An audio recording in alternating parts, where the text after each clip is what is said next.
keluar dari pulau saya di sini, comfort zone saya di sini, ya saya nggak akan bisa menemukan hal-hal yang baru di luar sana, menemukan pulau yang baru.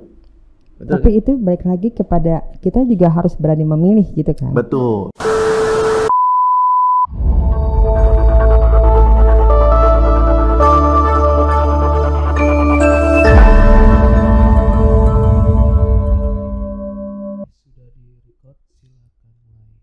Oke, wah, semangat pagi. Semangat pagi. Biasanya ini kalau ngomong sama coaching itu harus semangat pagi, biar bener-bener semangat tiap hari ya. Kok ya harus tetap semangat harus ya. Dong. Buddha mengajarkan juga. Terima kasih nih Ko Hari udah bisa meluangkan waktu mampir di podcast kita. Iya, ini kita udah siap-siap mulai nih Ko. Oh. Jadi mulai. Iya dong. Nah, Ko Hari ini kan pengalamannya banyak banget ya. Terus selain itu juga Ko Hari sudah banyak ketemu orang, sudah banyak melakukan coaching ke orang-orang.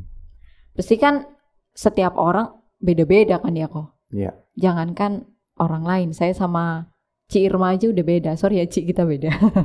Nah pasti kan ketika kegiatan coaching, bertemu banyak orang, ada nggak sih kok kayak kendala yang Ko Hari temukan di setiap orang-orang yang kenapa sih harus ikut coaching gitu? Pasti kan orang-orang punya kendala banyak kan ya? Ada nggak sih kok? Iya, jadi begini, pada dasarnya kita kalau jadi manusia itu kan maunya hidup lebih baik kan? Harusnya hidup lebih baik, lebih bisa bahagia gitu kan? Tapi banyak orang yang mau capai itu nggak bisa mencapainya gitu. Artinya dia merasa ya udah saya udah jalanin, udah hidup seperti ini gitu. Nah ini yang kadang-kadang nggak semua orang bisa nyadarin gitu. Jadi dia merasa ya udah nasib gue udah kayak begini, keadaan gue kayak gini. Kalau misalkan katakanlah dia dalam keluarga sudah lahir miskin, terus lingkungannya semua juga kayak begitu. Dia sendiri pergaulan juga sama orang-orang yang sama seperti dia kurang lebih lah ya. Jadi gimana dia mau rubah barangkali sulit gitu karena lingkungan dia juga begitu, apalagi orang tuanya juga sudah ngomong, ya udahlah nak, kamu nggak usah terlalu ngoyo gitu kan, udah itu nasib kita emang kayak begini gitu. Ya udah, jadi dia udah kepatri kan, oh nasib saya udah kayak begini ya saya udah nggak bisa berubah. Nah jadi memang selama pengalaman saya jadi seorang motivator, inspirator atau coach sekarang ini, problemnya itu sebetulnya bukan dari yang lain. Problem itu ada di dalam diri sendiri. Ada di dalam diri sendiri. Orang nggak berubah tuh pertama karena nggak punya ingin yang kuat gitu. Saya mau kaya, saya mau sukses. Tapi mau mempersiapkan diri nggak untuk ke sana? Mau melakukan sesuatu nggak gitu? Nah jadi kadang-kadang orang tuh mau berubah tapi inginnya nggak kuat gitu. Ya udahlah kayaknya udah nggak bisa gitu kan. Ya memang pantasnya gue sekolahnya memang juga nggak bisa tinggi ya sudah kayak gini nasibnya gitu. Takdir udah kayak begini katanya orang bilang gitu. Terus orang kalau mau berubah juga nggak bisa berubah karena tuh nggak disiplin. Misalkan gini loh, saya dulu nggak bisa untuk bermeditasi karena ada aja alasannya gitu kan. Mau ini kayaknya nggak bisa udah ngantuk atau begini atau pagi udah terlalu sibuk begitu. Jadi ada aja gitu. Jadi kita tuh selalu suka membenarkan diri bahwa apa yang saya lakukan tuh benar gitu. Jadi kita nggak suka disiplin. Nah karena kita nggak disiplin, jadinya akhirnya ya udah gitu membenarkan keadaan itu kan. Nah itu yang membuat kita tuh kadang-kadang nggak bisa berubah. Tapi begitu kita fokuskan, oke, saya sekarang harus wajibkan pada jam sekian itu waktunya saya harus bermeditasi. Pada jam sekian saya harus belajar baca satu buku, misalkan berapa lembar untuk halaman bukunya. Jadi saya disiplin. Saya lakukan itu supaya apa? Kemajuan itu nggak mungkin bisa sekaligus terjadi. Harus dengan setahap demi setahap. Kecil demi kecil gitu loh. Oh, nggak bisa disulap ya kok? Nggak bisa gitu. Kalau disulap itu namanya ya pesulap gitu kan. Cuma hanya ada di permainan kan. Iya. Bukan kenyataan namanya kan. Benar. Nah, terus ada juga orang nggak mau berubah tuh. Dia nggak yakin. Seperti tadi saya ngomong. Dia nggak yakin, dia nggak percaya sama diri dia gitu. Saya nih udah lahir dalam keluarga yang memang miskin. Sudah orang tua saya juga ya begitu gitu kan. Saya juga pendidikan juga nggak tinggi. Ya gimana mau maju gitu. Ya dia nggak percaya gitu sama diri dia bahwa kita itu begitu lahir bukan selalu ditentukan itulah nasib kita gitu kan. Seperti kalau kita bilang sebagai seorang Buddhis karma, ya karma juga kan bisa dirubah, bukan konstan itu terus gitu kan. Kita kalau mau rubah ya kita rubah gitu loh. Meskipun karma kita ada, tetapi kalau kita diam dan mengikuti ya kita nggak akan terjadi perubahan ya. Nah itu poin-poinnya. Yang mungkin juga hal yang penting adalah biasanya tuh orang nggak bisa berubah tuh karena nggak punya kesadaran. Artinya ya udah gini loh. Sekarang saya kasih contoh. Banyak orang hidupnya. Misalkan contoh orang-orang kerja lah ya. Contoh orang kerja. Saya nih. Ya semua orang lah ya, bukan Ya, dia oke, aja oke, kan. oke, oke. Banyak orang kan juga di luar sana bekerja gitu kan. Sekarang kita lihat. Kalau saya anggap mundur jauh ke belakang lagi ya. Misalkan ketika kita mulai dari kecil. Kita dari kecil kita disekolahkan. Okay? Dari mungkin PAUD atau TK. Masuk SD. Terus SMP. Setelah SMP kita masuk SMA. Okay? Kalau dia orang tua ada uang, dia akan lanjutkan kuliah. Nah, mungkin dia juga mau kuliah. Setelah kuliah, ada 2 pilihan nih. Ada yang mau lanjutin kuliah, ada yang mau kerja. Katakanlah kebanyakan orang kerja gitu kan. Oke, dia bekerja. Nah, setelah bekerja, dia dapat uang, apa yang target dia berikut? Cari pacar. Betul dong? Ya cari pacar kan udah gitu. kerja ya. Nah, orang kecuali mau jadi bante gitu kan. Ya udah nggak usah cari apa gitu, udah selesai ya udah gitu. Nah, kalau dia mau sebagai umat awam ya dia akan cari pacar. Cari pacar, dia menikah. Setelah dia menikah, katakanlah dia punya keturunan. Oke? Dan dia jalanin hidup tuh. Nggak ada yang salah kan sama hidup dia. Ya memang begitu gitu kan keadaannya. Setelah dia jalanin, perjalanan hidup dia jalanin, anak dia makin tambah besar. Setelah dia anaknya tambah besar, dia jadi tua kan. Setelah jadi tua, udah nggak punya berdaya lagi. Ya, jadi mungkin sudah nggak ada semangat, sudah daya tahan juga menurun dan lain sebagainya. Ya, sudah terima nasib. Nah, jadi kita tuh kadang-kadang nggak menyadarin bahwa ini suatu ketika ini akan terjadi di sini nih. Yang jadi permasalahannya adalah ketika kita hidup yang sekarang nanti di sini nih, ini yang kita mau apa enggak? Gitu kan? Nah, kalau saya baca dari satu survei ini nggak di sini ya, di Amerika. Banyak orang setelah dia sudah yang di Panti Jompo ini, setelah mereka tua, mereka menyesali justru hidupnya. Jadi 80-90% menjawab itu mereka nggak bahagia gitu, menyesalin rata-rata. Kenapa menyesalin? Ya selama ini saya ternyata waktu saya masih muda nggak sungguh-sungguh serius jalani hidup, nggak sungguh-sungguh mau mencapai apa yang saya mau itu. Terus kemudian nggak sungguh-sungguh untuk melakukan. Kadang-kadang ada orang kan suka bilang begini, mengatakan hidup itu cuma sekali, nikmatin, gitu kan? Ya udah nikmatin aja. Nah dia nggak sadar gitu. Ya kalau akhirnya sekarang kita mau nikmatin, begitu tua dia nggak bisa lakukan lagi apa-apa. Jadi akhirnya dia nggak bisa mendapatkan apa-apa. Nah ini yang kadang-kadang kesadaran kita yang seperti ini, menurut saya banyak orang tidak memahami. Jadi suka menerima kenyataan hidup seperti itu, ya sudahlah gitu loh. Kita nggak gunakan terus kreativitas kita, pemikiran kita. Apa sih yang saya harus lakukan untuk bisa lebih baik? Apa sih yang saya harus lakukan untuk membangun hidup saya yang saya mau gitu, yang saya inginkan? Kadang maunya ya udahlah gini-gini aja. Karena mau nggak mau, Gimana? jadi hadapin sih gitu. Jadi kadang kita ngelihat hidup tuh memang kepengennya begini begitu ya, tapi seiring berjalannya waktu karena nggak sesuai ekspektasi kita gitu, jadi ya sudahlah jalanin aja gitu kan. Nah itu kendala terbesar orang. Nah itu biasanya harus gimana tuh kalau hari itu? Iya, makanya saya bilang tadi banyak orang jalani hidup. Saya juga dulu ini saya merasa beruntung ya karena saya sebagai pembicara, jadi banyak baca buku. Karena banyak baca buku kan, jadi kan pikirannya lebih terbuka gitu, dunia jadi lebih luas dilihatnya gitu ya, lebih gamblang gitu kan. Dan karena penceramah juga jadi makin banyak dengan nilai-nilai agama spiritual yang masuk dalam diri saya. Nah, jadi kenapa sih itu orang yang tadi saya bilang itu hambatannya sebenarnya di situ. Jadi yang paling penting adalah sebetulnya kita harus keluar dari kenyataan hidup. Jadi begini.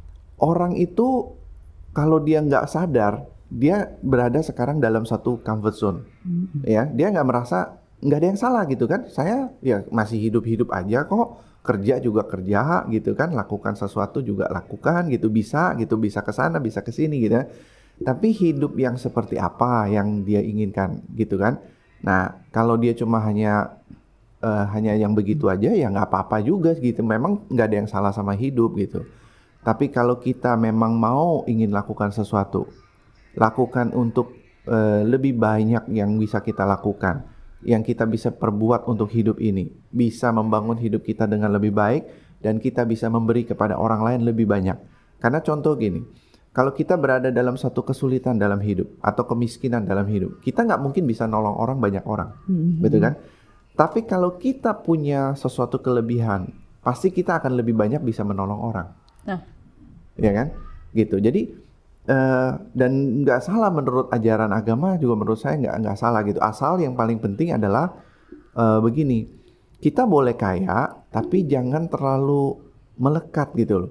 Keserakahan yang terlalu tinggi. Ada orang kan memang sudah peroleh sesuatu kekayaan, tapi masih kurang terus gitu loh. Terus mencari yang sampai akhirnya mengorbankan nanti kesehatannya dia dan lain sebagainya. Jadi dia nggak tahu enough gitu loh. Kata cukup itu di mana. Nah, ini yang juga problem. Jadi makanya menurut saya itu setiap orang kalau dia bisa mau memahami kehidupan ini sampai di mana batas ininya, ya butuh kebijaksanaan. Oke. Kadang kita paham dengan hal-hal seperti itu ya, Pak. Cuman pada kenyataannya pada saat kita menjalani proses itu seperti tadi saya bilang, dia kepengen begini, kepengen begitu gitu kan. Terus dia ikutin segala macam coaching gitu ya, benar. Kelas-kelas ini itu gitu kan. Dia ngerti teori-teorinya gitu kan. Tapi setelah selesai dari itu, bertahan berapa saat aja ya, Ci? Bertahan cuma sekian gitu kan. Kita paham teorinya, tapi pada saat mau jalanin, ini gak sesuai kenyataan nih. Oke lah, kita mengerti teorinya begini gitu kan. Kita mengerti teorinya seperti ini. Tapi pada saat jalanin, kita jadi kayak merasa, sudahlah itu kayaknya udah gak penting banget. Langsung kayak ambiar gitu kan. Nah kita juga paham juga bahwa itu butuh konsistensi gitu kan. Betul. Nah biasanya, disiplin tadi kan betul. Ya. Nah saya mau tahu nih kalau hari biasanya dari para peserta atau mungkin klien-klien hari itu pasti kan ada tuh kayak gitu tuh kan. Nah itu biasanya ngatasinnya gimana? Apakah dia harus didampingin terus? Apakah setiap orang itu butuh pendamping kayak coach gitu kan? Karena kan namanya manusia tuh dia naik turun kan emosinya. Nah itu gimana tuh hari? Ya jadi gini, sebetulnya bahwa kita setiap orang tuh bertumbuh bisa lebih baik kalau andai kata dia bisa lebih percaya gitu kan, lebih yakin. Dan untuk bisa mencapai itu, dia harus yakin sama dia. Kita tahu, maksudnya orang mau berubah kan gini, harus ini lakukan. Tapi kenyataannya nggak bisa juga berubah gitu ya. Iya Kak. Perlu pendampingan atau enggak? Iya, perlu pendampingan dari klien-kliennya. Kalau hari itu pasti kan ada naik turun terus gitu kan. Nah biasanya itu dia perlu pendampingan. Apakah rata-rata setiap orang itu perlu pendamping lah ya, pendampingan kayak coachnya gitu secara rutin, karena kan namanya emosi orang, mood orang tuh naik turun gitu kan. Walaupun dia tahu nih, gue sadar sih dia secara teori harus kayak gini-gini gitu. Ya. Jadi sebetulnya kalau kita lihat ya, orang-orang berprestasi di dunia ini, bahkan saya baca terakhir ini pembuat buku Harry Potter, itu J.K. Rowling ya. Ternyata dia sampai bisa begitu hebat juga karena di belakangnya ada seorang coach, gitu. Jadi ceritanya waktu dia udah mencoba waktu karang buku novel itu nggak laku. Terus kemudian penerbit semua menolak. Akhirnya suatu ketika ada seorang coach ketemu sama dia dan diberikanlah buku itu untuk dia. Dan dia pikir ya sudahlah, dia terima aja gitu kan, mau minta pendapat. Dia taruhlah di rumah. Begitu anaknya baca, kemudian anaknya menggebu-gebu gitu. Pak, ini bagaimana kelanjutannya, mana buku yang lainnya lagi, saya butuh gitu. Dari situlah dia melihat bahwa ternyata bisa mempengaruhi dari anaknya ini. Dan dari situlah si coach inilah yang membantu si J.K. Rowling. Akhirnya dia jadi, kita lihat sekarang ini salah satu wanita terkaya gitu ya. Nah jadi seorang atlet, seorang orang-orang yang berprestasi dalam hidup itu memang membutuhkan menurut saya tuh coach itu gitu. Kita nggak bisa lihat diri kita. Artinya setiap orang tuh punya blank spot gitu. Kelemahan yang ada dalam diri kita. Yang kita tahu, tapi kita kadang-kadang nggak bisa berubah kan. Kita nggak bisa keluar dari situ. Nah, seorang coach ini sebetulnya dia mengingatkan kita. Ini loh, target yang kamu mau capai gini. Nah, kalau enggak kan kita akan kembali ke dalam kebiasaan kita. Dalam suasana comfort zone kita. Situasi yang kita selama ini kita kerjakan. Tapi kita kalau bayar coach mahal. Nah, kalau bayar coach kita mahal bukan ya. artis, bukan apa ya. Benar. Bayar coach itu kan mahal. Iya. Makanya kita harus jadi coach bagi diri kita. Oke. Nggak usah harus orang lain gitu kan. Nggak usah harus orang lain. Memang kalau kadang-kadang butuh gitu kan. Tapi kan kita sendiri harus jadi coach gitu. Nah, untuk itulah makanya tadi saya bilang. Karena orang kalau mau berubah ya benar-benar harus disiplinkan gitu loh. Apa sih tugasnya seorang coach? Seorang coach itu juga nggak akan lakukan apa-apa. Dia cuma hanya kasih pertanyaan-pertanyaan yang memprovokasi pikiran kita. Yang kamu lakukan ini penting nggak untuk hidup kamu? Nah, kamu mikir dong. Oh Kira-kira iya, mau nggak mau kan mikir keras mikir dong. kan? Oh iya, saya jalanin ini. Iya nggak penting ya, cuma hanya lihat ini gitu apa mungkin nonton. Bukan salah sih ya, boleh. Mungkin tadi bilang saya dikomplain sama orang yang suka nonton. Tapi maksudnya itu oke nonton, yang ini baik. Tapi jangan buang waktu kita. Nah, saya kasih satu lagi gambaran supaya kita bisa sadar nih ya. Berapa umur kita misalkan? Katakanlah 30. Ya, 30 tahun aja ya. Ya, kurang lebih kan saya masih muda kan ya. 30 tahun gitu ya. 30 tahun. Oke. Kalau kita bagi dalam 24 jam zona hidup kita kan sehari punya 24 jam. Zona hidup kita 24 jam. Kalau kita bagi zona hidup kita dalam satu hari 24 jam, 8 jam itu dipakai untuk tidur katanya. 8 jam lagi kita pakai untuk bekerja. Sisanya 8 jam yang berikut adalah untuk aktivitas kita. Nah, hari ini kita podcast, mungkin baca TikTok, baca Instagram dan lain sebagainya. Nah, itu 8 jam sisa. Berarti 8 jam kita tidur sepertiganya kan dari 24 itu kan. Sepertiganya kan. Iya. Kalau umur kita sudah 30, sepertiganya 10 tahun kita gunakan untuk tidur. Mati suri jadi. Lama Ya? betul. Dari 20 tahun itulah yang sebetulnya yang benar-benar kita hidup kan. 10 tahun sepertiga dari 30 tahun itu 10 tahunnya kita gunakan untuk tidur sebetulnya. Sisanya itu ya 2/3-nya untuk pekerjaan dan yang kita mau capai, hal-hal lain gitu. Itu pun belum tentu efektif. Gitu kan? Itu pun belum tentu efektif. Dari ini saya jadi ingin bertanya lagi nih. Gimana nih nasib orang kalau nggak pernah ikut coaching, nggak pernah baca, merasa ya Atau anak nggak muda kan punya- biasanya ya Ci, Iya. dunia rebahan adalah dunia yang paling indah. Nah gimana itu? Ya karena tadi juga pas di awal kan Ko Hari bilang lingkungan ya sama orang-orang di sekitar kan. Jadi itu yang paling banyak mempengaruhi kan. Nah makanya kadang-kadang saya cuma berpikir gini, orang selalu bilang balik lagi ke diri sendiri gitu kan. Tapi sebenarnya diri sendiri itu yang paling banyak mempengaruhi itu kan lingkungan sekitarnya kan. Betul. Nah seperti tadi kayak Mbak Tia tanya, nah gimana kita mau berubah kalau tanpa kita sadari lingkungan kita, orang-orang terdekat kita itu yang paling banyak mempengaruhi kita Ya. gitu. Nah, kalau seperti itu keadaannya, misalkan contoh, ini yang sering orang ngomong sama saya, gimana coach gitu, gimana kok saya tinggal sama orang tua saya tuh maunya begini, saya begini, saya nggak suka untuk lakukan itu, kan begitu kan? Banyak orang kan gitu ya, kondisinya kayak begitu. Nah sekarang saya tanya, kamu sungguh-sungguh nggak mau berubahnya? Mau betul-betul untuk apa yang kamu mau ya kamu jalanin gitu ya, selama yang itu baik menurut saya. Ya saya mau gitu. Kalau gitu kamu berjuang tinggal sendiri. Jangan tergantung sama orang tua kamu. Nah, Tapi nggak boleh keluar sama orang tuanya.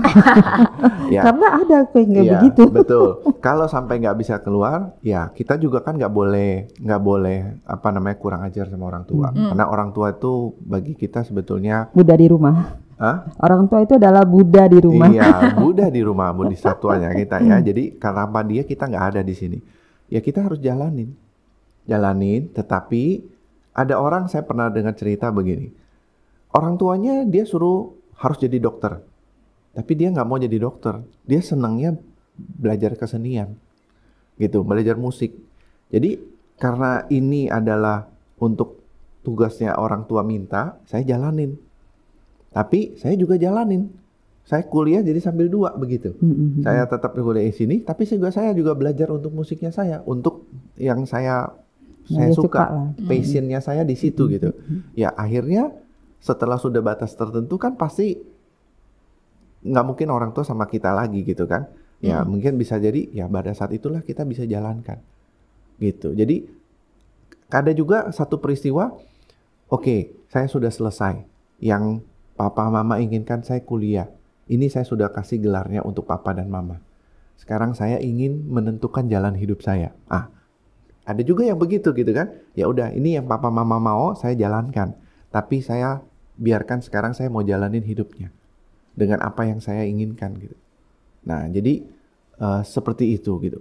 Jadi kalau andai kata ada satu tekanan di dalam situasi kita yang nggak membuat kita untuk bisa keluar untuk membangun hidup kita yang kita mau, ya kita harus bisa pahami ini gitu. Kalau itu situasinya mungkin tadi kondisinya orang tua yang lebih membuat kita jadi sulit, ya sudah, berarti kita harus jalani dulu. Karena saya nggak melarang Anda harus lawan orang tua gitu kan, nggak boleh. Yang penting adalah begini, kita nggak boleh takut dengan untuk berubah. Karena kita mungkin bisa kehilangan sesuatu yang baik, tapi kita akan peroleh sesuatu yang lebih baik lagi gitu. Ya kan? Karena kalau kita, saya misalkan sekarang hobinya nonton gitu ya, terus kita nggak bisa hilangkan itu. Kalau kita nggak bisa hilangkan itu, maka kita nggak akan bisa mendapatkan sesuatu yang lain. Sama seperti gini, saya sering kasih contoh ini. Kaset yang sudah direkam, judul 1 misalkan jangan ada dusta di antara kita. Misalkan saya hobinya lagu Biruri gitu ya. Suka karaoke nih. Ini kayaknya suka. Misalkan gitu ya, judul 1 itu. Judul 2 misalkan biarkan bulan berbicara ya. Judul 3 apa? Terus gitu. Jadi ketika kita setel, selalu pasti begitu bunyi nomor 1 ya lagunya itu terus. Nggak akan berubah kan? Gimana dia bisa berubah? Ya di format ulang. Ganti judulnya gitu kan. Baru dia akan menjadi berbeda gitu. Nah, itulah yang sebetulnya kita harus bisa mengerti. Kita harus, kalau andai kata kita mau, kita harus betul-betul fokuskan dengan apa yang kita inginkan. Dan untuk itu memang butuh kedisiplinan kita. Butuh keseriusan kita sama hidup ini. Butuh tekad kita yang kuat. Ya, kalau kita tidak benar-benar kuat, maka itu akan kembali dalam kebiasaan kita. Seperti tadi saya bilang ya, terputus sedikit. Kalau kita sekarang berada dalam comfort zone nih, misalkan comfort zone itu Anda merasa, ya sudah hidup saya udah begini kok, sudah nyaman gitu ya. Maka kita nggak akan masuk ke dalam zona yang berikut. Zona berikut itu adalah zona kita untuk belajar. Karena kita mau mencapai kan sesuatu. Jadi kalau andai kata kita sekarang dalam satu comfort zone, kita nggak mau keluar di sini, ya kita nggak akan tumbuh di sini. Jadi kita harus masuk ke dalam learning zone. Belajar nih. Proses di sini mungkin menyakitkan gitu. Saya bilang yang tadi gitu kan. Kalau sudah sampai di sini kita lewati, maka kita akan masuk namanya growth zone. Kita akan masuk zona pertumbuhan kita. Oh, ternyata kita maju, kita sekarang lebih mengerti, kita sekarang bisa memahami gitu ya. Nah, dari situlah baru kita masuk namanya achievement, pencapaian kita. Jadi orang tuh bisa mencapai sesuatu kalau dia mau berani keluar dari comfort zone-nya dia. Keluar dari kenyamanan dia. Terus kemudian ada orang yang suka bilang saya juga begini, kalau gitu hidup gak bisa dinikmati. Bukan gak bisa dinikmati. Saya, misalkan contoh saya juga jalanin bisnis, saya juga pembicara gitu ya. Terus kadang-kadang kalau saya lagi jadi sebagai pembicara, itu bisa pagi sampai malam begitu kan. Yang saya lakukan itu bagi sebagian orang mungkin menjemukan gitu. Capek, lelah gitu. Tapi bagi orang yang itu adalah passion, maka gak ada rasa capek di situ gitu. Memang setelah selesai capeknya baru terasa gitu ya. Tapi itu hal yang menyenangkan jadinya. Jadi enjoy jalaninnya gitu kan. Ya, makanya saya bilang kalau orang mau mencapai itu mulailah dari passionnya kita. hobinya kita gitu loh. Cari di situ yang membuat saya hidup ini untuk apa sih? Jadi sering merefleksi gitu sama diri sendiri. Saya datang di dunia ini mau ngapain sih? Kalau pas bisa dapat passionnya itu pas dan bisa menghasilkan, mungkin dia happy kok. Tapi kan kadang-kadang ada juga orang, oke, dia udah ngikutin nih passionnya apa gitu kan, tapi itu nggak menghasilkan dan dia jadi nggak happy gitu. Jadi harus gimana tuh? Karena orang bilang ikutin passion, jadi apapun yang terjadi dia enjoy jalanin, dia bisa berhasil, dia bisa melewati kayak tadi itu proses sampai dia grow, sampai dia achievement gitu kan. Cuman pada kenyataannya banyak juga dia udah sesuai passionnya mau menjalani ini nih. Misalkan dia nggak mau kerja lagi nih sama orang, dia mau usaha ini gitu kan. Usahanya sesuai bidang yang dia mau gitu kan.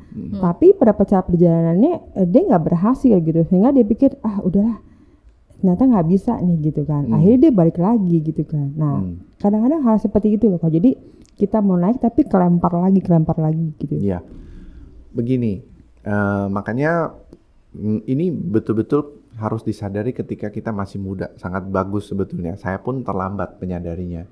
Tapi artinya saya tetap meskipun terlambat ya nggak perlu harus menyesali gitu kan. Karena dulu istilahnya nggak ada yang ngomongin saya seperti gini gitu kan. Kalau sekarang nih kita banyak sekali gitu bisa dapat belajar dari buku, dari YouTube dan lain sebagainya gitu kan. Banyak orang yang sharing gitu. Nah, kalau kita sebetulnya pada saat misalkan kita sudah dari muda ya, kita sudah berpikir nih, kalau saya mau maju, saya mau capai, saya sudah mengerti nih arah tujuan saya mau ngapain. Nah, mulai mempersiapkan diri. Misalkan contoh, waktu dia misalnya kuliah, dia mau, suatu ketika saya nggak mau kerja sama orang, saya mau bisa punya bisnis sendiri. Oke, misalkan begitu, ya kan? Kan kalau tadi seperti pertanyaan Irma, dia udah di sini tapi dia udah jalanin nggak bisa ini, terus jadi kembali lagi ya sudah balik lagi gitu kan. Nah jadi begitu, kalau andai kata sekarang dia bisa tahu bahwa dia akan mau punya bisnis mulai pada saat dia selesai kuliah, dia bekerjalah dulu. Artinya gini loh, cari pengalaman gitu kan, pengalaman berapa tahun, kalaupun dia gagal pengalaman, atau ya dia cobalah, misalkan dia coba belajar bisnis gitu kan, kalaupun dia gagal, usia dia baru cuma masih 20-an gitu istilahnya, artinya masih panjang prosesnya, ya kan. Lain halnya orang yang sudah 45, mungkin 50-an tahun gitu kan, mungkin berat gitu, karena harus ada tanggung jawab yang dipikirkan kan, dia bukan hidup sendiri. Masih ada orang lain yang harus dia pikirkan gitu kan, tanggung jawab untuk istri, anak, dan keluarga dan lain sebagainya gitu. Nah ini yang kalau sudah di situ memang agak sulit makanya saya suka memotivasi anak muda. Saya mengatakan kepada mereka, kamu harus berani, jadi orang harus berani menantang sama hidup sendiri. Karena kalau kita nggak berani, ada kata bijak mengatakan kalau kita tidak pernah berani sama hidup ini, maka hidup kita tidak bisa memberikan apa-apa sama hidup ini. Jadi kita tidak bisa mencapai apa-apa. Misal saya mau punya sesuatu, tapi saya nggak berani nih. Ya udah, saya nggak akan pernah bisa mendapatkan apa yang saya mau, karena saya nggak pernah berani untuk mencapai itu gitu. Sama seperti juga kata bijak bilang begini, kalau saya tidak pernah menyeberangi lautan, maka saya tidak pernah bisa menemukan pulau yang baru. Ya kan? Jadi kalau saya nggak keluar dari pulau saya di sini, comfort zone saya di sini, ya saya nggak akan bisa menemukan hal-hal yang baru di luar sana. Menemukan pulau yang baru. Betul, tapi kan? Itu balik lagi kepada kita juga harus berani memilih gitu kan. Betul. Harus berani memilih. Makanya saya bilang, dalam hidup itu harus berani. Termasuk memilih jodoh, berani. Misalkan saya jadi cowok, gitu kan. Ini terjadi nyata. Bukan saya ngomong asal ya. Terjadi nyata nih ya. Ada orang waktu muda ini cowok naksir sama ini cewek waktu teman sekolah, kuliah gitu ya. Tapi dia nggak pernah berani ngomong gitu.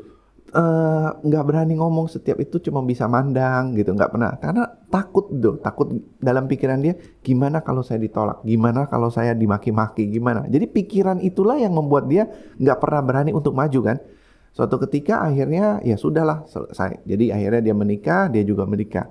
Suatu ketika masa tua dia ketemu lagi nih, tapi di dalam rumah jompo sama-sama. Di rumah jompo yang sudah usianya 70-an tahun kan. Itu namanya jodoh pasti bertemu ya. Tapi di panti jompo. Udah 70 tahun ketemu di panti jompo, sama-sama udah single nih. Dia single, dia juga single gitu ya. Baru saat itu dia ngomong, sebetulnya dulu waktu masih muda saya suka sama kamu, saya mencintai kamu. Aduh, misalkan namanya siapa sih, Acun gitu ya. Kenapa lu nggak ngomong? Gue juga sebetulnya menunggu jawaban itu, tapi karena lu nggak ngomong-ngomong ya gue nikahnya sama si Aliong jadinya. Oh, berarti kalau dari hal ini pun ini ya, speak up itu berarti penting dong untuk melakukan beban. Iya, artinya speak up itu hal yang baik gitu kan. Artinya yang memang kita pikir, karena dalam pikiran kita itu selalu ada dua hal ini. Jadi kita mesti ingat ini ya. Jadi ada yang kita mau lihatnya secara positif, ada yang kita, misal contoh tadi, misalnya contoh kasus yang ini ya.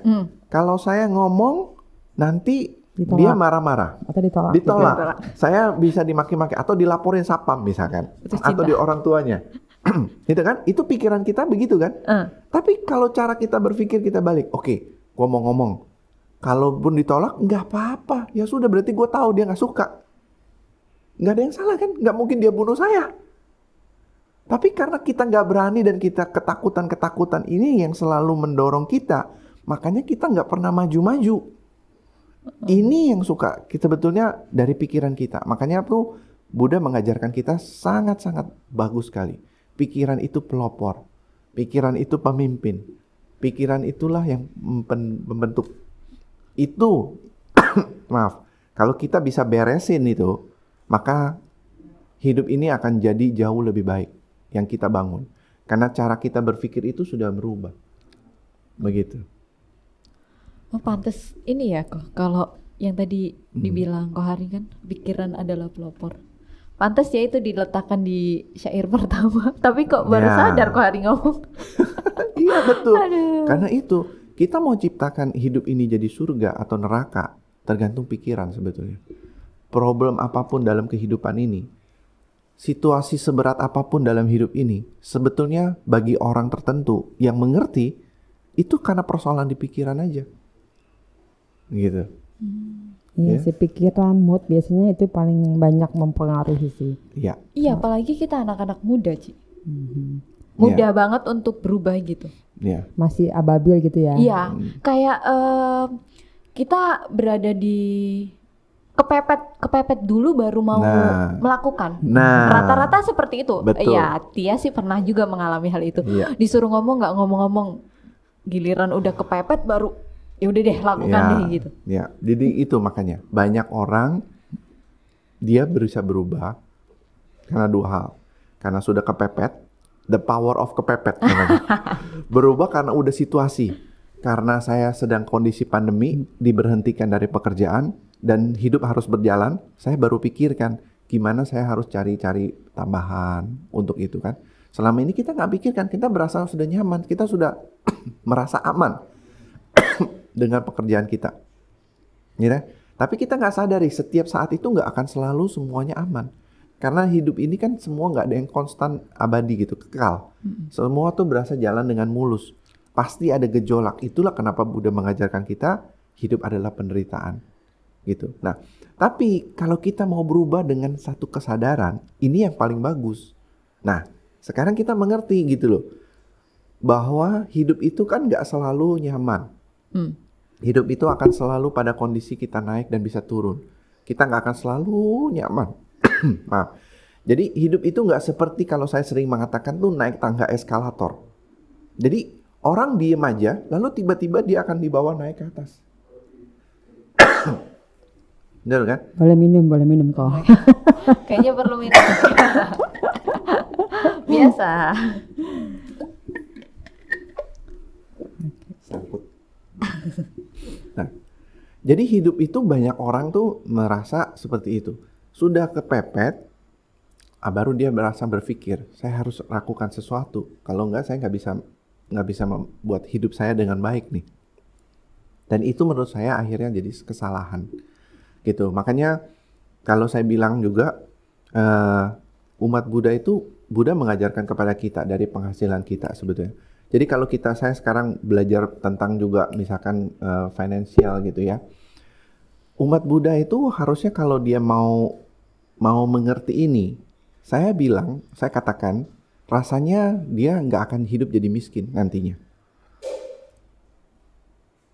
Mungkin orang akan sering bilang begini, Gimana saya mau investasi, mau nabung kalau andai kata gaji saya sudah pas-pasan cukup. Nah, itu kebiasaan kita. Kita selalu merasa begitu dapat hasil, lalu udah bayar ini, bayar itu. Jadi sisanya baru dipikir untuk mau nabung. Salah.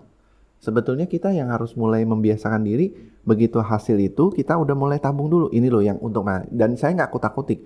Karena gini loh, kita harus tahu, kita sekarang bekerja, itu kan ada batas. Sampai batas tertentu kan. Nggak mungkin selamanya kita sampai 60-70 tahun bekerja terus kan. Dan pada saat itu kita nggak bekerja, terus kita harus bisa menghidupi kan. Nah, pada saat itu kalau kita nggak punya tabungan gimana gitu kita mau jalan hidup. Kalau kita dari sekarang ini nggak mikirin nih, nggak mau berubah gitu, kita mau cuma menikmati gitu kan, bahaya kan.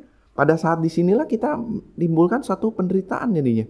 Penderitaan yang membuat kita tuh jadi makin tambah masa tua kita bukan menikmati, jadi membuat kita jadi akhirnya banyak hal yang kita nggak bisa lakukan.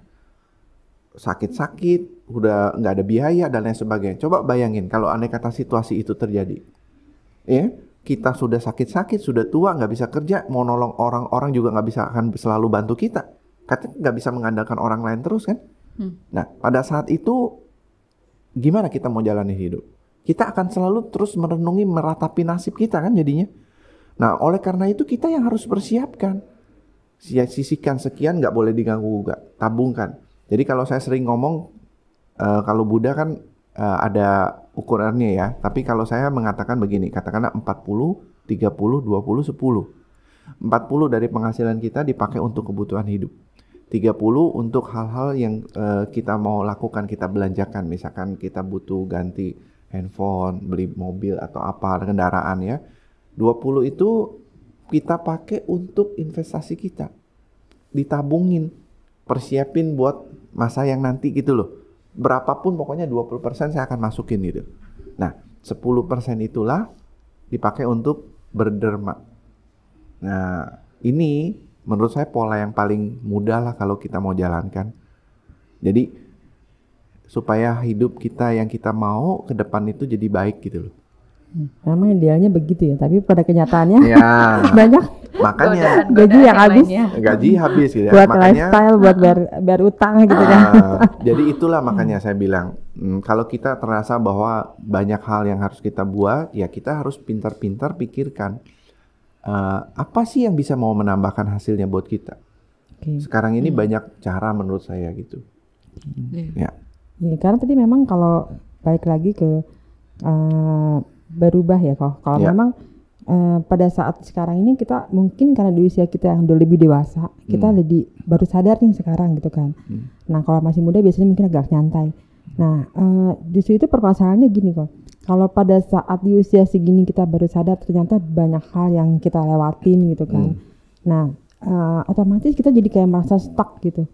Ya sudahlah. Ternyata memang hidup saya gini-gini aja gitu. Nah itu gimana harus menyikapinya gitu? Karena kita juga nggak mau ibaratnya kan banyak tuh sekarang orang bilang mati dengan tenang gitu kan. Nah tapi dari sekarang kita kayak timbul tadi kalau Hari bilang banyak orang yang menyesal di usia sekian gitu. Tapi nah kalau itu memang sudah terjadi, gimana cara menyikapinya gitu? Nah cara menyikapinya disadarin, terus kemudian apa sih yang kurang dari saya? Kalau sekarang misal contoh. Saya ingin supaya hasil saya lebih meningkat lagi. Nah, dengan waktu yang ada ini, apa yang saya harus lakukan? Nah, untuk bisa mencapai itu, misalkan, saya harus, seperti saya nih ya, saya punya bisnis sekarang supaya saya bisa ngerti digital marketing. Untuk bisa mengerti ini, mau belajar. Ya belajar dong. Mau nggak mau. Mau nggak mau belajar kan? Karena kalau nggak belajar ya, saya mungkin akan selalu dibohongin oleh karyawan, saya akan selalu nggak tahu gitu kan. Jadi, saya harus ngerti gitu minimal ini jalannya seperti ini. Karena dulu kan saya nggak paham gitu. Tapi sekarang kondisinya memang harus seperti ya saya belajar, saya tingkatkan. Nah nanti membuat saya ternyata pikiran saya terbuka lagi nih. Ada hal-hal yang saya bisa kembangkan lagi. Dan itu akhirnya membuat saya hidup saya terus bergairah terus. Benar-benar rasanya menyenangkan. Oke. Karena memang banyak orang begitu merasa dia stuck. Dia kayak nggak mau melakukan apapun sih. Iya. Benar. Itu yang membuat udahlah gini aja gitu kan. Jadi udah gak terpikir tuh kayak kalau Hari bilang kayaknya mau begini susah, mau begitu susah gitu. Ya. Makanya saya bilang itu tadi, kalau kita nggak mau menyadarin, ya kita nggak akan bisa dapatkan sesuatu hal yang baru gitu loh. Seperti tadi saya bilang, jadi kalau kita nggak mau nyadarin, ya kita nggak ada sesuatu hal yang baru yang kita bisa dapatkan sama ini. Kita harus menyadari dan mau berubah ya. Berubah dalam arti walaupun kayaknya kita merasa males, merasa kesel, tapi ya lu harus move on lah ya. Mau nggak mau kan harus tetap dilakukan ya. Betul. Orang bilang harus move on lah lu, pokoknya gimana caranya lu harus move on. Kalau enggak ya udah hidupmu begitu-gitu aja gitu kan. Gitu. Jadi Mahatma Gandhi pernah bilang begini, belajarlah seolah-olah Anda akan hidup selamanya. Ya. Hiduplah seolah-olah Anda tidak akan mati besok. Gitu. Tapi kalau orang yang negatif, udahlah cepetan aja lah hidup gua. Iya kadang kan jalan pintas Bu. Nah, karena memang yang susah itu mengolah pikiran dan kesadaran. Betul. Gitu kan. Kalau orang yang pikirannya bisa positif ya dia akan yang kayak tadi seperti itu gitu kan. Tapi kalau begitu dia merasa stuck, dunia itu kayak berhenti saat itu gitu kan. Nah, jadi ada satu kata bijak bilang begini, bagus sekali. Ketika Anda bertambah tua, Anda akan menemukan satu-satu hal yang Anda sesali adalah hal-hal yang tidak Anda lakukan. Nah, itulah sebabnya kenapa di penelitian itu mengatakan ketika dia sudah menjelang tua, dia menyesali hidupnya. Karena banyak yang dia tidak lakukan gitu. Kenapa dulu saya nggak lakukan ini? Kenapa saya nggak kerjakan ini gitu. Nah, saya sering mengatakan juga begini. Kita datang di dunia ini tuh bukan karena kebetulan.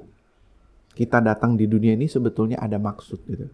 Kita datang tuh bukan ocok-ocok, nambah jumlah manusia yang sekarang sudah 7 miliaran. Kita pemenang. Iya, betul ya. Kita pemenang. Tapi kan kita datang, orang bisa menang apa enggaknya ya begitu hidup, banyak menyesali hidup. Bahkan setelah sudah dewasa, belum lama ini kalau kita baca di WhatsApp, cerita WhatsApp grup gitu ya, ada orang dari Tangerang datang ke Central Park, dari jembatan Central Park dia terjun diri. Untung tidak meninggal, jadi bisa ditanya, kenapa kamu begitu? Karena saya punya beban berat sama hidup ini. Ya kan? Yeah. Dia nggak bisa melewati persoalan-persoalan dalam hidupnya gitu. Ya, saya harapkan sih kalau umat Buddha, kalau sampai lakukan itu namanya kebodohan. Tapi memang selama saya harus jujur mengakui gini kan, memang banyak orang yang mengerti banyak teori. Teori bahkan mengerti ajaran Buddha gitu kan. Betul. Tapi pada saat praktik itu sulit karena memang faktor lingkungan sih yang paling mempengaruhi sama dengan siapa kita bergaul. Betul. Kayak selama kita ngobrol ini ya mungkin karena kau Hari coach sekali gitu ya. Makanya nyambung aja. Dapat energi positif gitu kan. Jadi saya jadi kepikiran gitu kan. Karena memang seperti yang saya alamin gitu. Saya ngerti teori ini, orang ini ngomong begini ajaran Buddha begini gitu kan, tapi pada saat menjalani nggak gampang. Yaitu tadi saya bilang kenapa, apakah kita butuh pendamping gitu. Saya pikir mungkin salah satu cara untuk orang baik itu bertahan atau berubah itu dia memang butuh komunitas yang baik gitu kan. Dia butuh komunitas yang baik yang bisa mendukung untuk menciptakan pola pikir yang baik. Karena tadi kayak kita ngomong-ngomong gini, saya dapat nih feel-nya gitu kan. Tapi mungkin kalau saya nggak ketemu orang-orang yang baik, orang-orang yang berhasil, otomatis saya akan drop. Jadi kita boleh ngerti banyak teori. Tapi ya itu balik lagi butuh komunitas juga yang mendukung gitu ya. Nah, itu penting betul. Tetapi kan kita nggak boleh juga bergantung. Ya kan? Karena kan gini loh. Gitu ya. Kalau menekan, karena saya harus memang boleh memilih teman gitu kan. Tapi kan faktor utama di diri kita sendiri nih. Sekarang harus dari diri sendiri kira-kira dipikirkan gitu loh. Seperti pertanyaan saya yang dari awal. Saya ada di dunia ini mau ngapain sih? Kadang-kadang nggak tahu kok. Itulah. Mau ngapain? Yang penting hidup aja lah. Banyak orang hidup itu dia nggak tahu apa yang dia mau cari. Saya kalau ditanya, saya tahu apa yang saya mau cari gitu dalam hidup saya, gitu kan. Tapi banyak orang tuh nggak bisa cari, dia nggak ada tujuan apa yang dia mau cari sama hidup ini. Dia nggak jelas gitu, makanya dia jalanin hidup itu ya itu tadi nikah. Tapi dulu pas kecil kita juga punya banyak cita-cita, keinginan gitu kan. Cuma sering berjalannya waktu kayaknya tenggelam. langsung kayak mati rasa gitu. Iya. Nah itu. Jadi Oke. makanya kenapa orang nggak bisa, termasuk ya saya ngomong nih ya, saya sering banyak orang yang curhat sama saya, khususnya wanita. Kayaknya wanita itu Banyak penyesalannya gitu. iya. Jadi gini, nggak juga sih ya, artinya yang lain juga sama. Mereka bilang begini, menikahnya tuh membuat mereka tuh jadi banyak menderita gitu. Makanya saya bilang sama orang, waktu sebelumnya khususnya bagi Anda yang belum menikah, sebelum menikah, coba tanya dulu sama suami Anda, calon suami Anda gitu loh. Kenapa kamu mau menikah sama saya? Gitu ya. Karena nih saya pernah cerita, ada teman saya cerita sama saya kasih satu cerita ini. Jadi teman saya iseng waktu dikasih undangan, ini cerita dulu ya, ditanya, kenapa kamu mau menikah? Ya, dia karena mungkin nggak ada tujuan apa, nggak ada pemikiran gitu kan, jadi ya bingung kan. Karena memang harus waktunya menikah gitu kan. Jadi ya karena ditanya terus kan, ya mau nggak mau dia jawab. Berarti ya kesindir nih sebentar lagi. Ya enggak. Jadi papa saya suruh saya menikah. Mama saya juga suruh saya menikah. Kakak, koko, cici saya semua sudah menikah. Tinggal saya yang belum menikah. Ya saya menikah lah. Teman-teman seusia saya juga sudah banyak yang menikah. Ya saya menikah lah. Nah itu baik lagi kan, mau nggak mau gitu kan. Nggak mau kan? Kepepet. Jadi menikah itu terpaksa harus menikah. Nah begitu dia menikah, ternyata ya kebiasaan dia yang keluar malam, yang nggak pernah jelas buat pernikahan itu apa, nggak masalah kan? Nah makanya saya bilang, kalau Anda kata Anda mau menikah, tanya dulu sama calon suami Anda, kenapa kamu mau menikah sama saya? Kalau dia bilang, ya karena udah waktunya saya sekarang menikah, mendingan jangan menikah sama dia. Karena itu mau nggak mau gitu ya. Iya, artinya dia nggak tahu mau bawa pernikahan itu mau kemana kan? Betul. Kalau dia tanya, oh kenapa kamu mau menikah? Because I love you. Buru-buru menikah lah, nggak ada uang nggak apa-apa. Jangan. Kalau kita mah nggak ada uang, abang nggak sayang. Kayaknya langsung pusing deh. Ya gitu. Jadi seperti itulah. Jadi memang banyak orang nggak punya tujuan. Banyak banget. Saya merasakan itu kan. Saya sekarang juga kan banyak mengisi di lapas-lapas juga. Saya sering ngobrol sama mereka. Ya karena ya itu pergaulan juga, karena situasi dan keadaan gitu. Jadi membuat saya akhirnya nggak tahu tujuan dia mau ngapain. Berarti komunitas itu sangat begitu penting ya. Nah, kadang ini yang sering terjadi nih, apalagi kita kaum beragama ini. Padahal ini banyak banget kesempatan komunitas yang memberikan kita untuk berlatih. Ya. Tetapi kenapa mungkin banyak organisasi atau apapun itu mengadakan kegiatan komunitas untuk berlatih, tapi sangat sedikit sekali peminatnya. Nah, ini sering sekali terjadi. Ya. Kenapa ya? Jadi gini, ini pertanyaan bagus. Jadi saya dulu juga seperti itu kan. Artinya gini loh, saya merasakan bagi dari diri saya sendiri. Dulu saya bilang saya nggak bisa untuk bermeditasi. Jadi saya ceramain orang, tapi saya sendiri nggak melakukan. Kan lucu gitu kan? Apa yang saya rasakan gitu loh? Manfaatnya apa yang saya rasakan? Saya sendiri nggak pernah meditasi gitu kan? Cuma ngomong aja ceramah, oh harus bermeditasi supaya Anda bisa memperoleh ketenangan dan lain sebagainya. Tapi saya nggak pernah merasakan itu. Setelah satu peristiwa terjadi dalam hidup saya, penting, akhirnya saya betul-betul harus setiap tahun itu dulu, setiap tahun 10 hari minimal saya akan lakukan retret. Bertahun-tahun saya jalanin itu. 10 hari retret. Tapi setelah itulah saya mulai melakukan rutin meditasi sampai hari ini. Jadi setiap hari itu ya 1 jam sampai 1,5 jam minimal saya akan lakukan itu. Baca mantra dan parita dan meditasi. Dari situ baru saya merasakan, oh betul. Setiap orang pasti punya problem sama hidupnya. Karena nggak ada orang yang nggak bisa punya masalah. Setiap orang pasti ada masalah sama hidupnya. Karena saya sering bilang, kalau orang yang nggak punya masalah itu cuma di 2 tempat. Di mana itu? 1 ukurannya 1 kali 2. Di kuburan. Orang yang sudah tertidur mati di situ, apa masalahnya? Nggak ada masalah. Kalau terima azab. Masalah juga itu. Ya masalah. Yang kedua itu di mana? Di rumah sakit jiwa. Setiap hari dia ketawa sendiri kan. Dia nggak ada masalah, tapi saudara-saudaranya masalah gara-gara dia ketawa sendirian gitu. Jadi orang hidup itu memang harus ada masalah. Tapi semakin kita mengerti ini, maka inilah sebetulnya yang membuat kita tuh naik kelas sama hidup. Inilah yang membuat kita tumbuh dalam hidup ini. Kalau kita mengerti ini loh. Dan gak semua orang bisa mengerti. Seperti contoh wanita itu terjun bebas. Dia membunuh diri. Karena dia tidak mengerti masalah dia yang berat yang itu. Karena emang kalau dengan kita rutin ikut atau rutin meditasi lah ya, mungkin kalau bagi yang nggak bisa meditasi setiap hari dengan ikut komunitas berlatih tersebut, otomatis kan kita juga dicas. Yeah.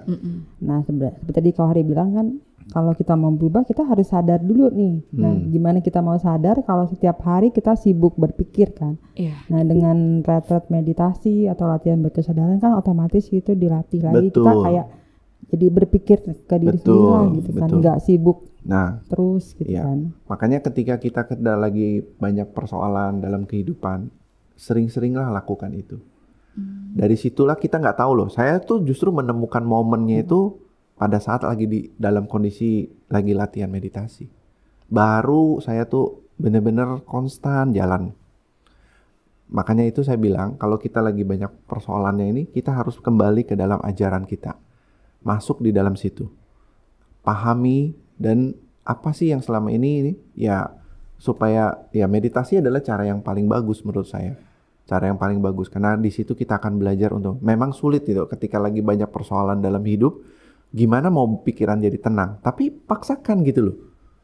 Lakukan aja gitu, lakukan gitu kan sama seperti kayak orang takut gitu loh. Saya takut di gelap nih karena selama ini bayangan saya kalau gelap-gelap itu ada hantunya, ada setan gitu yang lewat gitu kan. Tapi kalau kita paksakan lewat, nggak ada gitu. Kita nggak ketemu hantunya. Iya kan? Jadi makanya ketakutan-ketakutan itu cuma hanya dalam pikiran kita. Tapi kalau kita lakukan, kita jalankan, nggak kita lihat seperti yang kita pikirkan itu sebetulnya. Tapi dia mungkin kalau nggak bisa sendiri, otomatis dia cari guru lah ya. Betul. Cari guru, cari coach, cari Berarti kohari kita perlu gitu jemput kan. bola, Ci. Iya.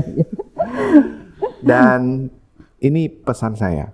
Kita sulit bisa mendorong orang itu untuk berubah selain dari orang itu sendiri. Kita nggak bisa memaksakan orang itu berubah. Contoh orang, kalau andai kata dia suka ngerokok, kita suruh berhenti, mau nggak? Nggak bakal mau. Bagi dia ngerokok itu adalah satu kenikmatan hidup. Saya ngomong ini tersalah ya. Nggak salah sih, nggak salah. Nggak salah. Karena memang banyak orang sekitar kita yang ngerokok ya fine aja sih. Karena gitu kan. kadang mereka Gitu. kan punya pikiran nggak ngerokok ya mati, ngerokok ya. Nah, itu loh orang tergantung yang karmanya. nggak ada tujuannya loh. Iya, Jadi toh. pikir ngerokok itu dibandingin sama dengan mati atau hidup gitu kan. Iya. Aduh. Gitu. Jadi seperti itu. Makanya saya mengatakan seperti ada kata bijak bilang begini. Kalau kita nggak pernah berjalan dalam hari-hari yang gelap, karena persoalan hidup kita, permasalahan hidup kita, maka kita tidak akan tahu bagaimana jalan yang terang. Ya kan? Tapi nggak semua orang juga bisa menyikapinya secara positif Iya, ya. betul. Karena banyak juga kan orang yang di jalan gelap malah Ya itu semakin tadi gelap. dia semakin terperosok. Iya, memang. Jadi kalau banyak orang seperti itu karena kenapa? Ya nggak keluar gitu. Jadi ya udah jalanin terus. Nah, memang kan orang bilang begini, penyesalan itu selalu datang terlambat, ya kan? Iya. Penyesalan itu selalu datangnya di belakang. Karena kalau di depan namanya pendaftaran. Kita kan umat Buddha. Kalau kita agak rawasa pasti kita mikirnya pinginnya kan berubah lebih baik, lebih kaya, lebih bisa punya apa-apa yang banyak ya. Sedangkan guru Buddha, ini bicara guru Buddha, ini berbeda terbalik dengan kita. Beliau udah enak nih, jadi putra seorang raja kaya raya, tapi beliau melakukan perubahan yang terbalik dengan kita gitu. Kenapa? Nah, iya. Oke. Nah, ini kalau kita bicara adalah ini satu passion sama, gitu ya. pada satu titik, kalau kita sebagai umat Buddha kan kita tahu bahwa kita akan selalu bertumimba lahir. Bertumimba lahir, kelahiran kita yang terus berulang sampai akhirnya pencapaian kita menuju Nibbana, ya kan? Pangeran Siddhartha lahir itu adalah kelahiran dia yang terakhir untuk mencapai kebudaannya, ya. Nah, saya kalau cerita nih ya apa benar atau tidak, tapi saya juga tidak tahu. Tapi kurang lebih ada 3 orang sih sudah, 1 Bante, 2 orang pintar yang mengatakan kalau lihat saya itu, katanya saya ini dulu adalah seorang biku. Jadi saya harusnya hidup sekarang ini jadi seorang biku. Ya. Sadu. Jadi kenapa saya bisa ceramah terus ini, karena memang udah dari dulunya saya tuh udah sudah biasa begitu gitu, dan saya punya banyak pengikut gitu kan. Jadi harusnya saya, tapi kan saya taunya terlambat. Udah menikah, sudah punya anak gitu kan, nggak boleh dong gitu kan. Nah, jadi masih bisa sih kalau sekarang dapat persetujuan. Iya. Meninggalkan warisan. Ya, belum. Yang penting itu warisannya juga. Passionnya rasanya nggak kesono dulu gitu. Nah, masih jadi mau menikmati keduniawian ya. Iya. Bukan, saya punya hal yang penting juga untuk banyak orang gitu kan. Iya. Jadi menurut saya itu, jadi banyak juga orang-orang yang kaya gitu ya, macam ya kita lihatlah ke contoh Pangeran Siddhartha ataupun orang-orang lain, putra seorang konglomerat yang akhirnya nggak mau mewarisin, tapi akhirnya dia menuju jalan melepaskan duniawi, banyak gitu. Nah itu udah panggilan hidup menurut saya, panggilan hidup yang membuat dia seperti itu, dan itulah dia bisa menemukan kebahagiaan dengan cara itu. Nah, ujung-ujungnya kita ini kan bagaimana kita bahagia dan bisa membuat orang-orang di sekeliling kita ini, si hidup saya itu bermanfaat dan bermakna untuk mereka. Gitu. Tujuannya kita kan begitu. Kita, makanya saya bilang datang di dunia ini tuh bukannya sekedar datang gitu loh. Tapi kita harus bisa menemukan satu titik kita, untuk apa saya ada di dunia ini gitu. Kita harus ada supaya bermanfaat bagi kita dan orang-orang di sekeliling kita. Itu tujuan kita sebetulnya. Supaya bisa memberikan hal-hal yang penting untuk kehidupan ini. Membangun kehidupan ini bagi diri kita dan orang-orang di sekeliling kita. Sebetulnya itu. Nah, jadi kalau dia menemukannya dalam sisi yang seperti itu, ya nggak salah gitu. Bagi dia itu adalah satu kebahagiaannya. Kebahagiaan dia untuk dirinya dan orang-orang di sekelilingnya. Gitu. Bagi kita, peran kita juga lakukan. Kalau saya sebagai seorang pembicara, ya, saya melakukan gitu. Bagi saya melakukan ini adalah kebahagiaan untuk saya merefleksikan diri saya dan orang-orang di sekeliling saya. Ada orang karena akibat saya ngomong begini, tiba-tiba yang tadinya mungkin mau bunuh diri, nggak jadi bunuh diri karena begitu dengar cerita saya. Ini baru minggu lalu nih, saya baru ceramah di satu wihara. Ada seorang setelah selesai ceramah, dia cerita. Jadi bapaknya, seorang Buddhis nih ya, bapaknya ya gak beres lah ya, dengan perempuan lain dan sebagainya begitu banyak, kokonya juga narkoba, dan dia berada dalam satu hidup yang tertekan begitu. Nah situasi seperti ini gimana gitu? Dia rasanya juga udah pikir gak sanggup gitu mau jalanin, karena dia seperti selalu tuh tanggung jawabnya ada di dia aja gitu. Banyak masalah. Maka saya bilang sama dia, kalau kamu bisa sadarin, kalau kamu mau mengerti, kalau kamu mau tumbuh sama hidup, saya bilang kamu hadapi ini. Kamu keluar dari kenyataan ini, kamu gak akan tetap menemukan cara. Kamu harus hadapi ini, gitu loh. Belajar seperti sebuah bunga teratai. Di sekeliling kamu lihat begitu kotor, lumpur, tapi kamu keluar muncul jadi putih dan bersih. Iya sih. Betul kan? Betul. Nah, jadi akhirnya, oh ya, saya paham akhirnya. Jadi itu kan manfaat saya kan, karena saya mengerti, akhirnya orang yang tadinya sudah depresi, sudah tertekan gitu, setelah mendengarkan saya, oh iya, jadi lega lagi gitu kan, ada harapan gitu. Bagi saya satu kebahagiaan kan, kalau saya bisa menolong orang begini kan, gitu kan. Bagi saya juga kebahagiaan juga, bagi dia juga akhirnya menemukan cara gitu kan. Oh iya, saya harus jalani ini, saya harus bisa pahami ini. Dan banyak sih bukan cerita ini, tapi poinnya adalah ke sana gitu. Karena kalau saya udah coaching gitu kan, jelasin itu banyak gitu loh. Benar sih. Nah, itu dapat ilmu banyak nih. Iya nih. Ini rahasia coaching ini.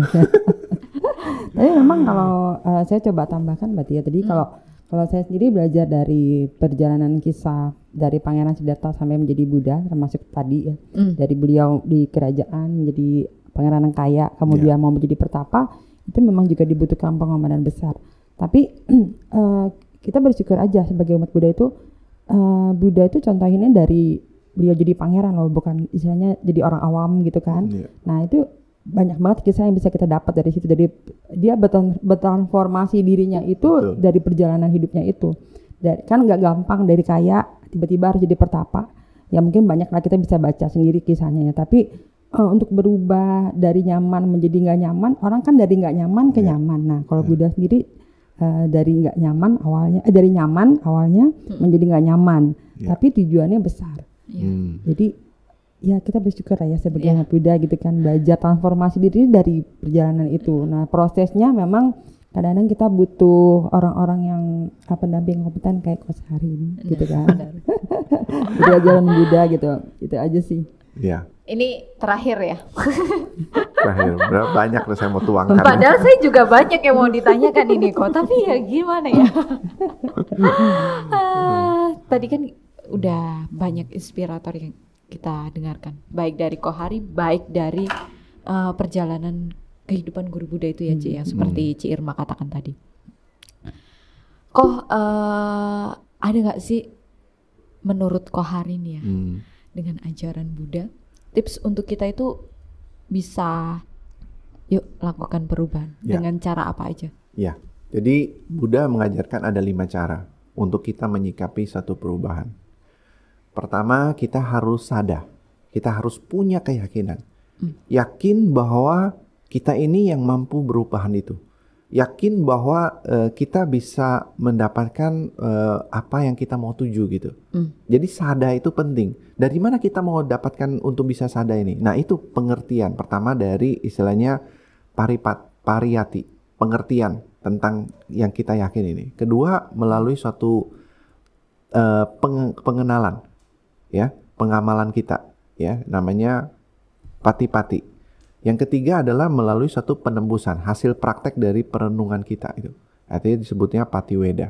Jadi kita mulai dari situ. Jadi sama seperti saya gitu. Saya harus yakin sama diri saya, yaitu karena saya sudah mengerti gitu. Oh ya, saya percaya bahwa saya hidup punya begitu banyak talenta, diberikan satu bakat, satu kesempatan. Ya, saya mengerti jadinya kan. Itu namanya disebut pariyati. Saya kemudian mengamalkan, saya praktekkan gitu.